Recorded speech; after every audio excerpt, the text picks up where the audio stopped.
Good morning, YouTube, BookTube. This is Johnny. Get straightened here. Hope you're all doing well. Last time I made a video, I forgot to show my clock. It's 5:54 in the morning here in Southwest Michigan. It is December the 3rd, 2025. We're coming to the end of another year. And here in Southwest Michigan, it is cold and snow.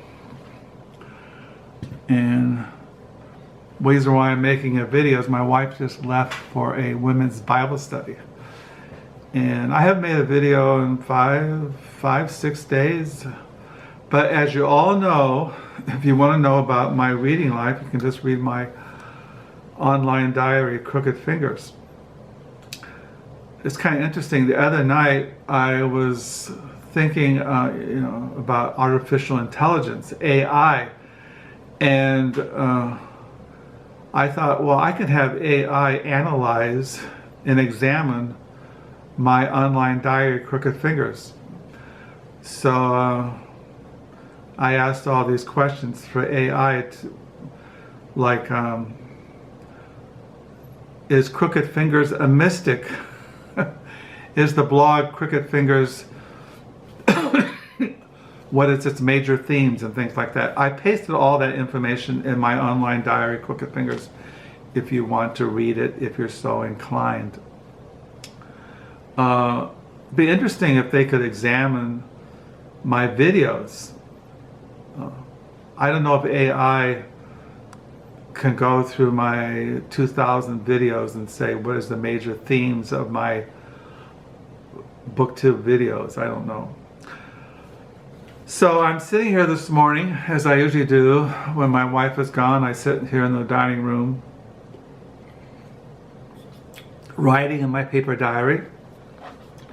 I'm on page 976 this morning for the year 2025. I should hit page 1000 by end of this month. And as far as my wife and I, before she left, we had devotions. We're reading now through the Gospel of Matthew. And we're reading on the birth of the Messiah, where the angel just announces to Mary that she will conceive a child. We read chapter 4. No, chapter 1, chapter 2 is where, chapter 1 is where Christ is born of Mary. This morning we read about when Jesus went out into the wilderness and was tempted for 40 days. And then he begins his Judean ministry in chapter 3, verse 12. Now when Jesus heard that John had been in prison, he departed and got to Galilee. And leaving Nazareth, he came to dwell in Capernaum, which is the seat of the regions of Zebulun and Naphtali, that fulfilled which was spoken by Isaiah the prophet, saying. So we read that this morning. We're going through the Gospel of Matthew. And I so happen to be reading in the Eternal Son, which is basically on the doctrine of Christology. And I'm reading the chapter on the Word become flesh, which is on the Incarnation, which is good at this time of year when we come to Christmas and we celebrate the birth of Christ, the Messiah. So reading about the Incarnation. That's what I'm reading this morning. Yesterday, I think I read something else, I can't remember. I think Mount Pisgah, A Prospect of Heaven by the Puritan Thomas Case, I read yesterday. But what this video is primarily, and I only have 20 minutes, basically about 29 minutes that this thing shuts down, this camera. I thought I'd show you what I've been reading and then show you some new books that I got in the mail. I'm not going to show you my thrift store halls, or I went to the Book Nook, the local library used bookstore last week and got some books, but I'll show those in a future video. As far as what I'm reading in the mornings for devotion, for example, I'm reading The Eternal Son, John Cotton, The Way of Life, Thomas Goodwin, Of Christ the Mediator, and other things. As far as nonfiction, I've been reading this book I've had for a number of years, the Georgian literary scene by Frank Swinnterton. See, this is what it's titled. It's this book. This is published in 1938. I bought this when we first came to Holland. When we first moved to Holland, there was a book sale a couple blocks from us in a garage.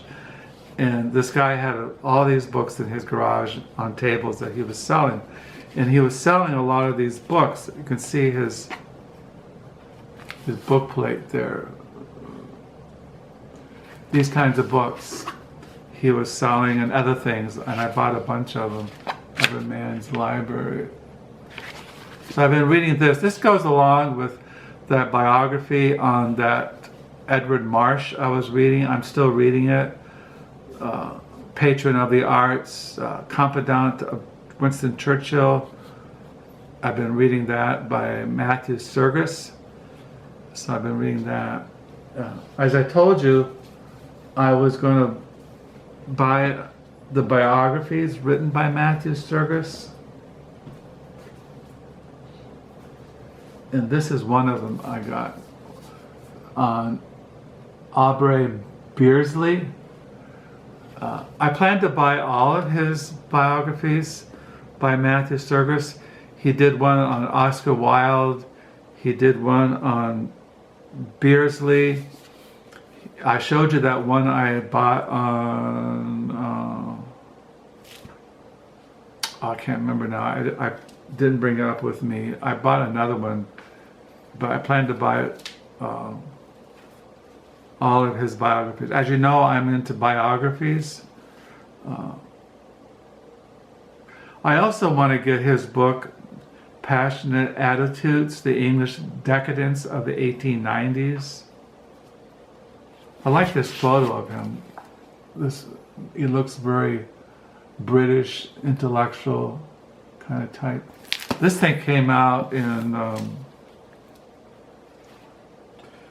Overlook Press, Woodstock. This came out in 1999. Now, I collect, as you know, Beardsley is known for his illustrations. He died very young, I think in his 20s, but he was an illustrator. I've known about him since I was in high school.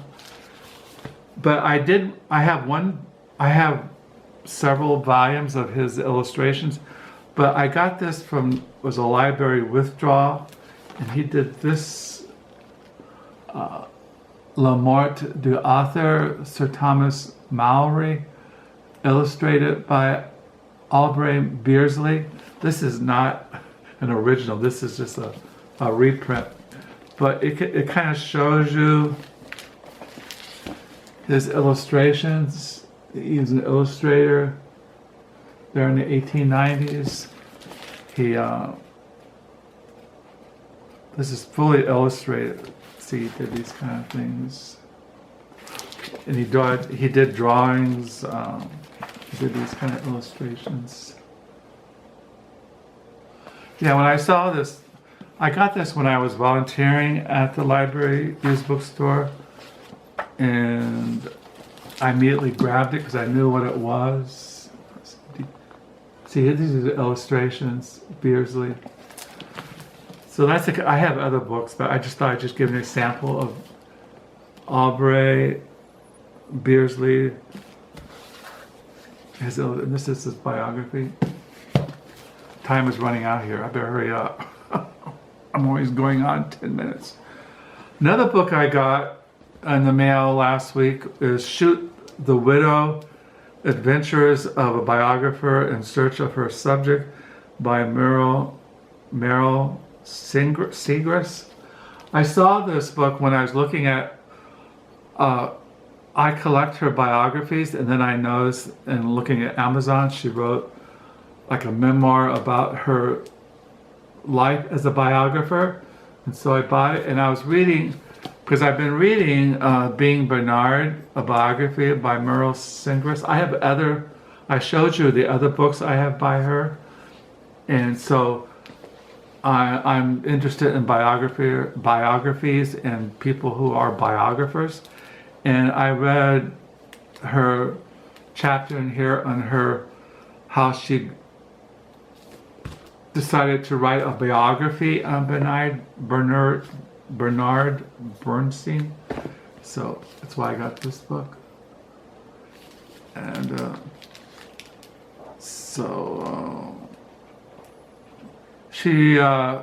I have other biographies of her downstairs, but it's very interesting if you're into biographers. So. I also got in the mail, I ordered this from Dalkey Press last year, and it just came out. I got it in the mail last week, and it's Making of the Americans by Gertrude Stein. This came out in 1929, I think was first published. It says here 1925. And this is a Dalkey Archive Press.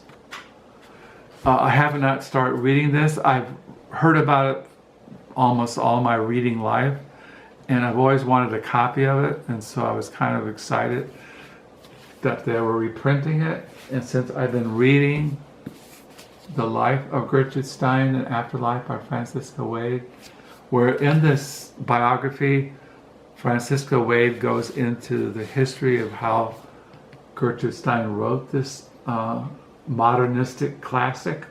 This is even before James Joyce's Ulysses. She wrote this, and before Flanagan's Wake and Ezra Pound and Yeats and Proust. She's really the pioneer of stream of consciousness writing. Very modernistic. So now, and I've still been reading Gertrude Stein and Afterlife, a biography. So then I have a huge Gertrude Stein collection, biographies, other writings that she wrote in her life. It's going on 13 minutes. Another book I got from Dalkey Press, I had pre-ordered. It's another Dalkey Archive Press, was this book.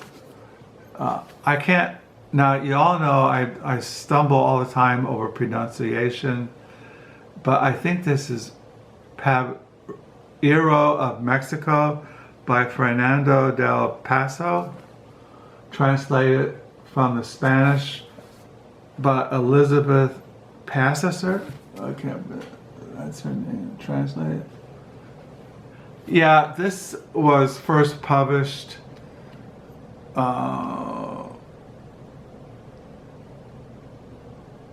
it was copyrighted in 1977, translation 1989. They first published this in 1996, and they just republished it, well, reprinted it. And I pre-ordered it because I am into translations. I like reading novels like this. I've read many of them over the years. So I've been reading this. As you know, I read nonfiction in the afternoons, things like this. I read in the afternoons. I read things like this in the afternoons, Gertrude Stein. Those are things I kind of, and then in the evenings I read fiction. So I've been reading this.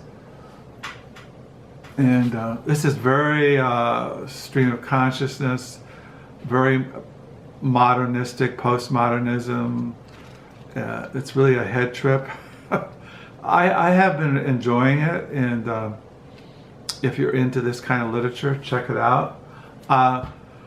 Last night I went to AI, Artificial Intelligence, and I asked them about this novel and gave me sheets and sheets of information and analysis of it, and you can read that on my online diary, Crooked Fingers, if you're so inclined. I pasted it in there. Also, as far as fiction, I'm still reading Girls by Frederick Busch. I'm almost done with this. I read this in the evenings before I go to bed. So I've been reading that as far. I kind of read this like in the about 5 until 7 or 8, and then I usually read this about from 9 to 10 at night.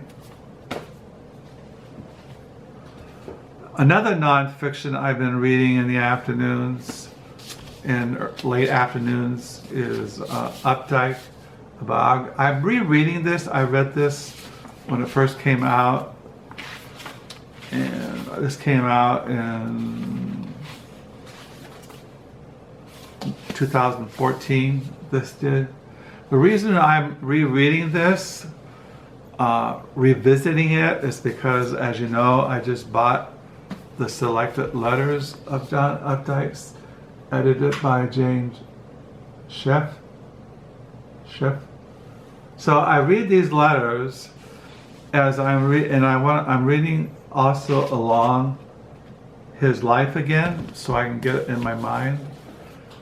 I just read this not in the afternoons, late afternoons. As you know, I've been reading John Updike since I was in my 20s. He's one of my favorite writers, along with Saul Bellows, Philip Roth, Dennis Johnson, Richard Ford, people like that, Gore Vidal, Thomas Wolfe, and John Cheever, and people like that. Joyce Carol Oates. So these are part of my nonfiction afternoons and late afternoons and early evenings. So another thing I got yesterday came in the mail.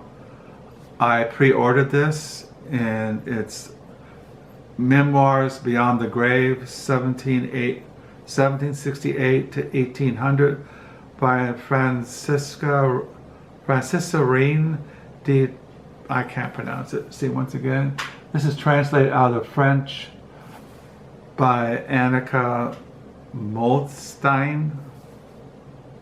Now this is volume 3.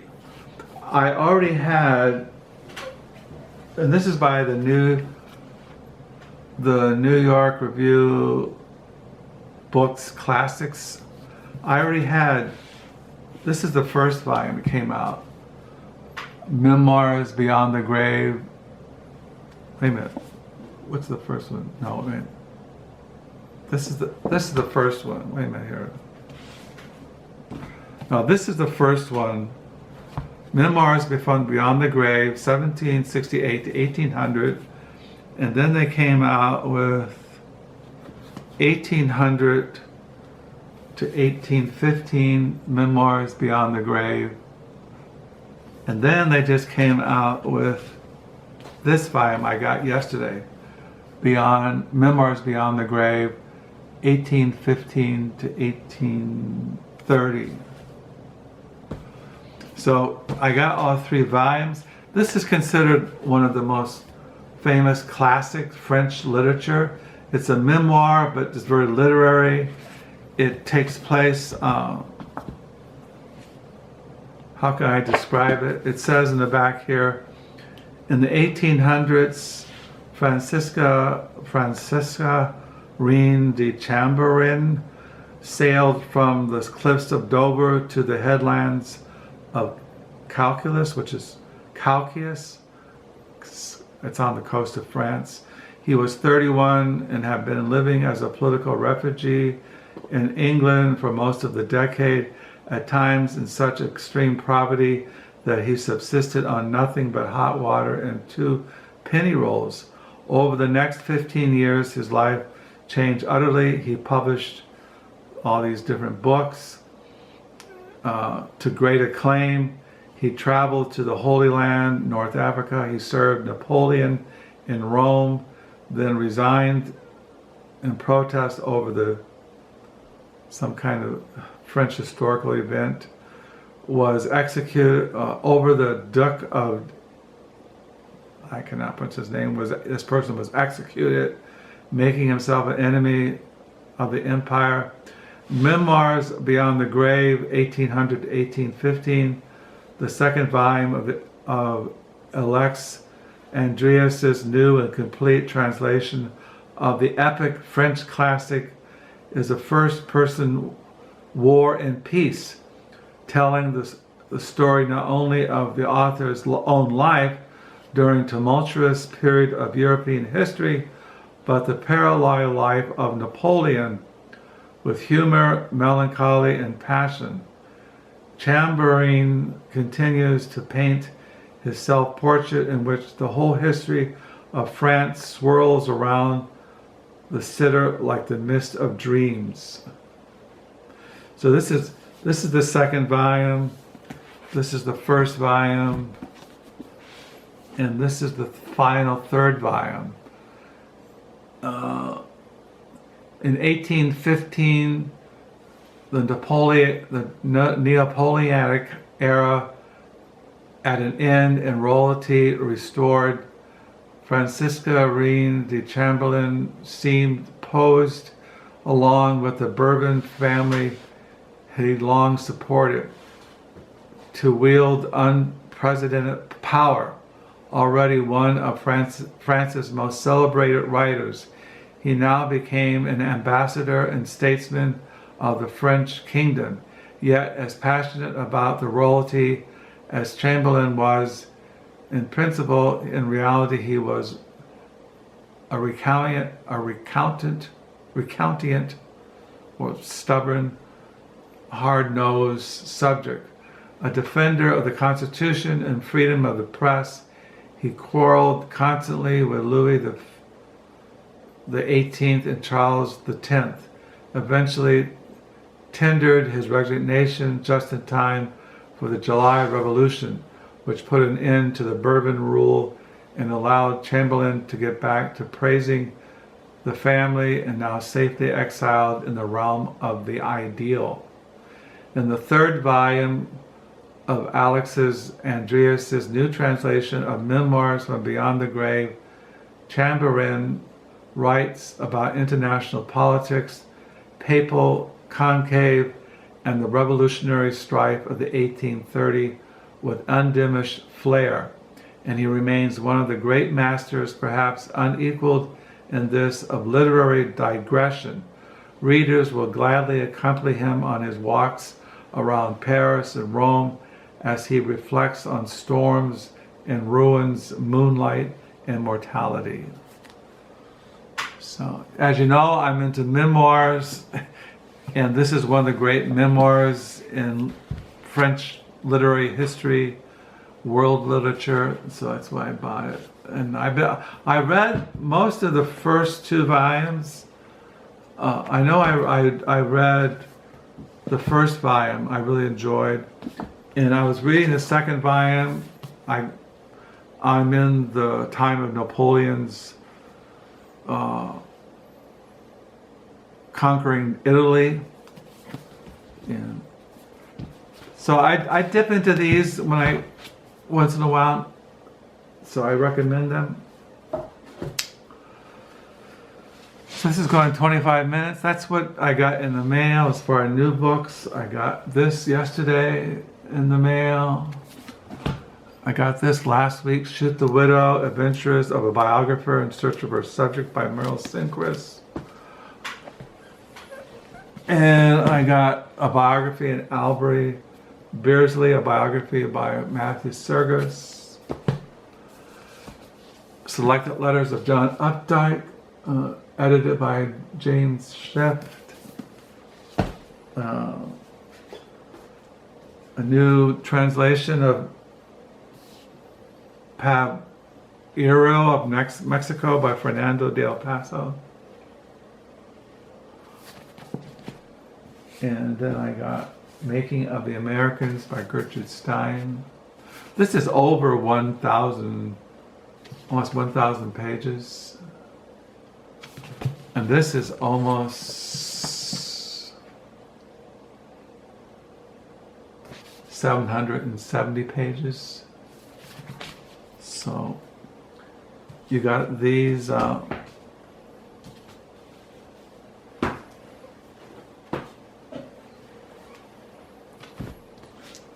so this is a lot of reading. I mean, that's almost a couple thousand pages of reading.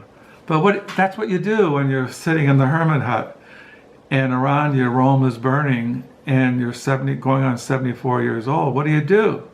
Well, if you're a Christian,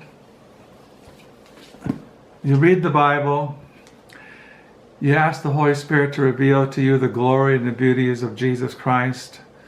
You pray for your family, you pray for your loved ones, you pray for your neighbors, you pray for the world, you pray for the church.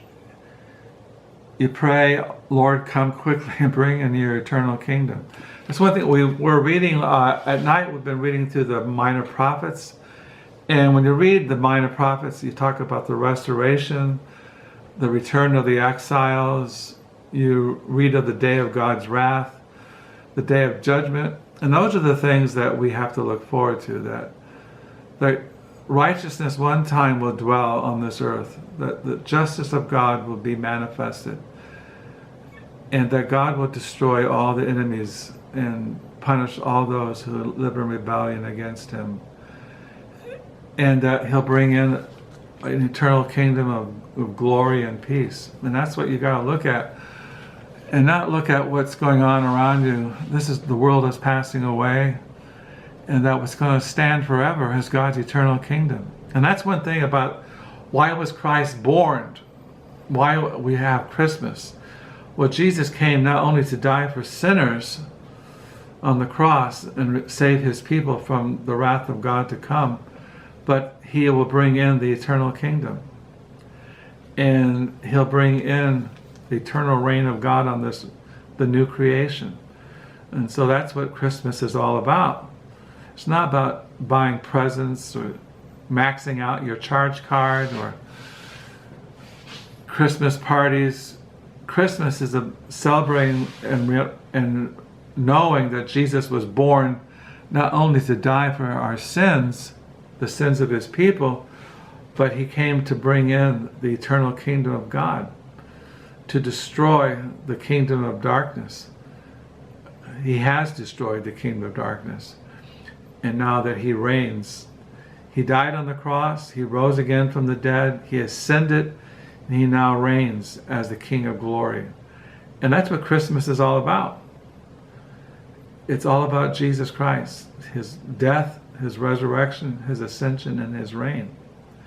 But anyway, these are the books I got. This is what I'm going to be reading as I go through my few days left on this earth before I pass on to glory. So I thank you for all the comments. Thank you for the new subscribers. Do feel free to comment, ask me questions, read my online diary, Crooked Fingers.